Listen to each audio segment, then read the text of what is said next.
Maraming salamat po sa panonood ng videong ito.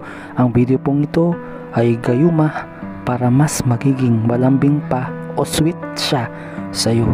Ang gawin nyo lamang po, basahin mo po ng 3 beses yung nakasulat sa papel na nasa screen. At pagkatapos po nun, banggitin o sabihin mo po ang pangalan ng iyong taong minamahal ng 3 beses.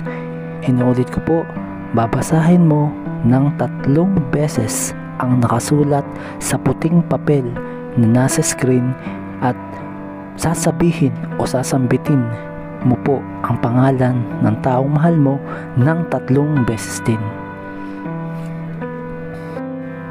At kung sa palagay niyo po makatotohanan at maganda ang video ito, huwag niyo pong kalimutang mag-subscribe bilang tulong sa ating channel at i-like nyo na rin po. Maraming salamat po.